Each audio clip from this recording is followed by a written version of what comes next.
Julie. Excellent. Our final item relates to the discovery of a medal at Morgan's Lookout by Darren Blake. Now, Karen Wenke has devoted many hours of research to try and track down the living relatives of this medal man. And we'd like to thank Karen enormously for her effort she's put in, many hours of detective work. And we'd also like to thank Darren Blake too, who found the medal, for his generous donation of the medal back to the family and for making this happy occasion possible. I'll now call on Karen to tell us the details of this intriguing story.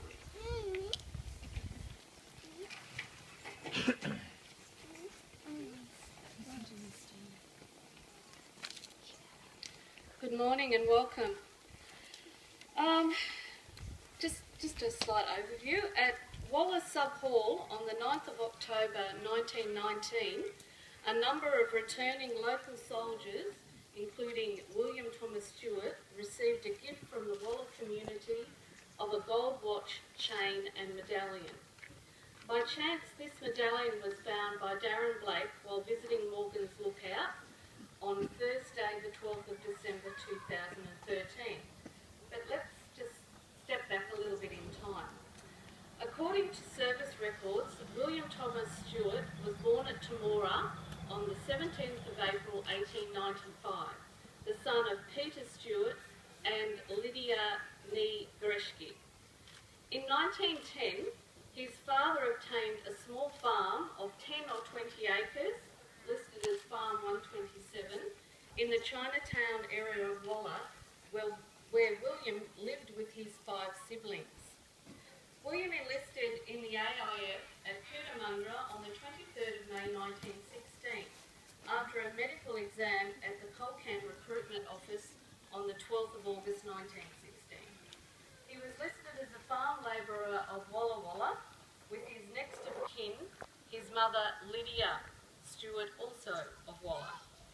He embarked on the Orsova on the 2nd of December 1916 with the 1st to 5th reinforcements, 5th Light Trench Mortar Battery, and disembarked at Plymouth, England on the 17th of February 1917.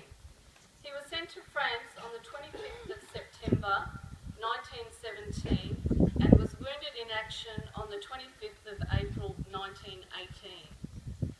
This date marked the Second Battle of Villiers-Bretonneux on the Western Front, when German forces captured the town that had been the centre of fighting 3 weeks previously. Australian and British troops drove them out in a daring night attack at a cost of 1,469 casualties.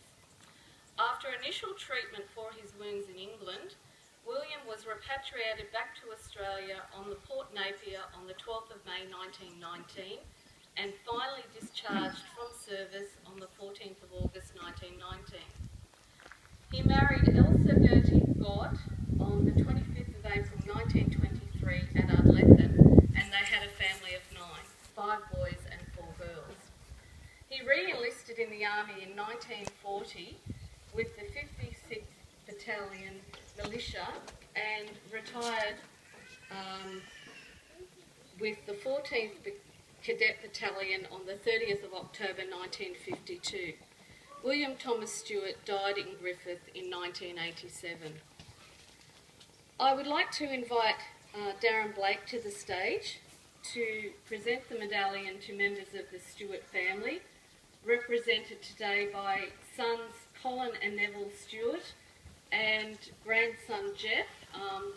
Jeff is actually the first member of the Stuart family that I talked to. So if you'd like to come up, please.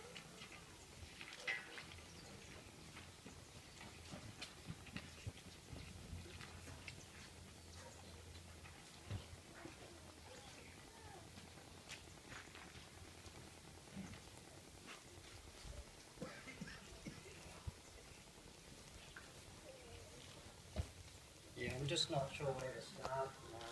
I know what I want to say, but words just aren't going to describe it. Firstly, I'd like to thank the Stuart family for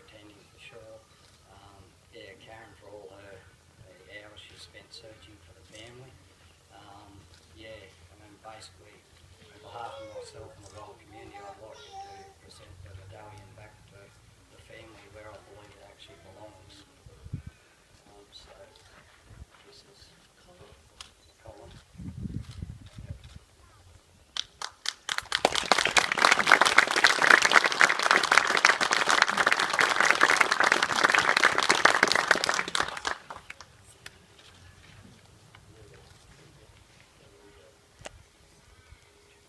And my brother, Neville and Jeff.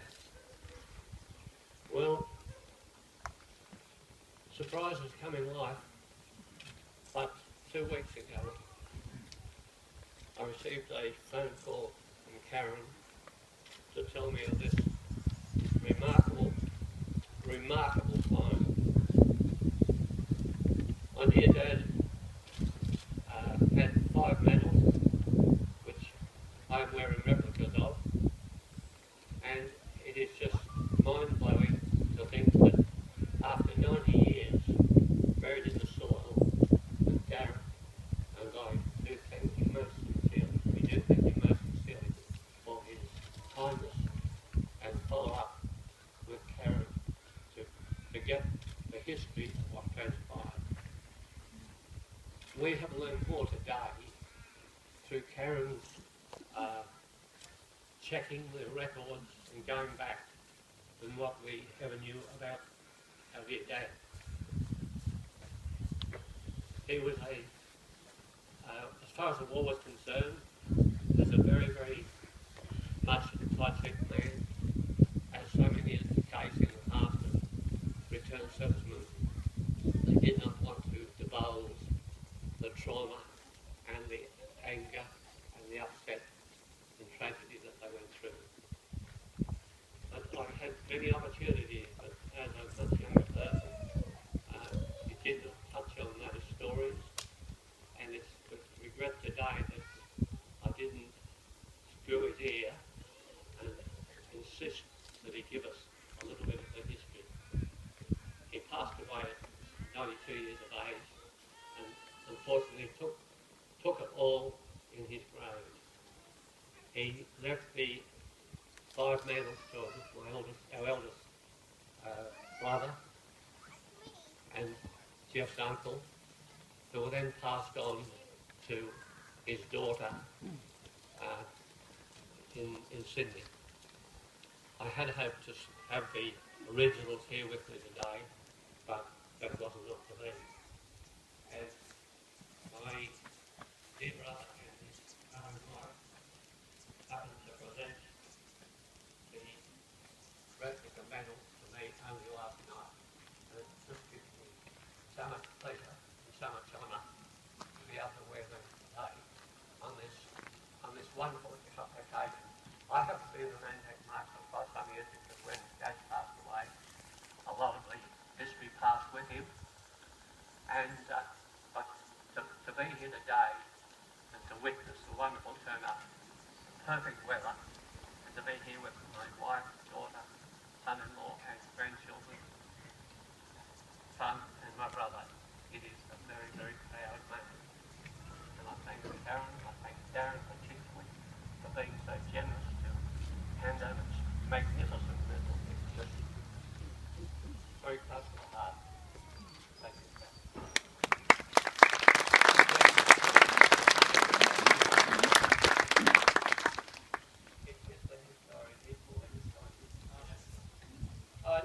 I don't think I can add very much more to it other than to thank Darren for his, I guess you'd call it honesty, because there are so many people around who have just found that medal and said, "You beauty, I've got 15 carat gold medal, I'll do with it what I will." So for him to show the sort of temperament that he's had, and it's obviously had a very great effect on you, because you can tell by the emotion that you showed today in handing it over, and really it is fantastic for you to do that. So you can go away with your head held very, very high, that you are a man of great honour, I think, and should be commended for doing that. Yeah, and certainly integrity.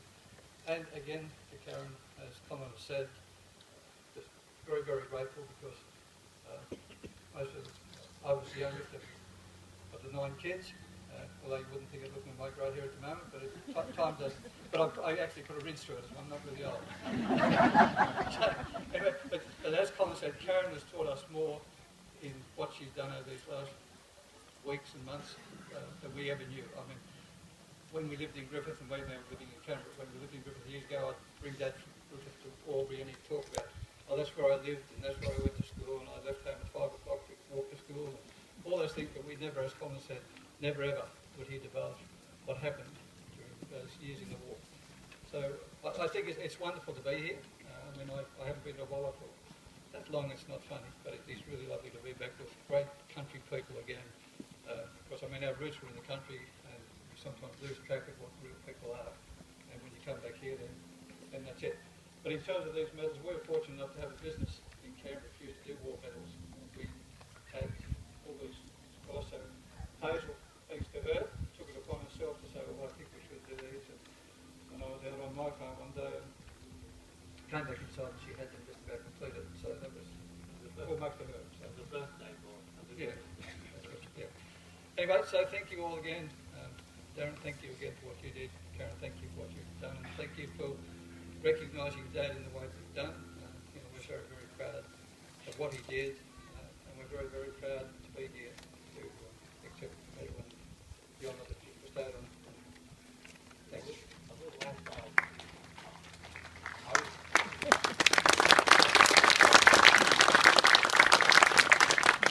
A little follow-up.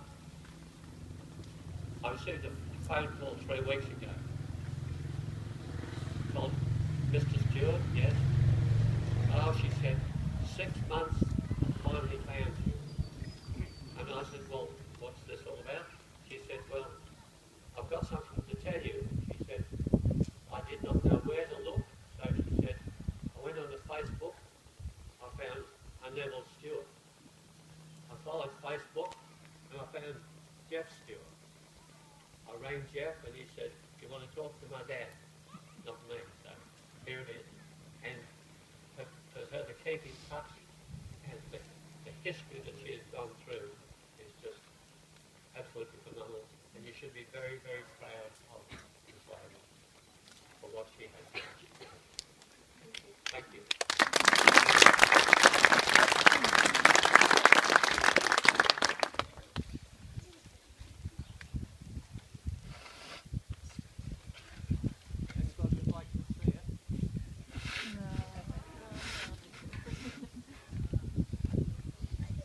Thank you, Karen, Darren, and members of the Stuart family. I think that's one of our more special moments we've had over the years, so thank you very much for that.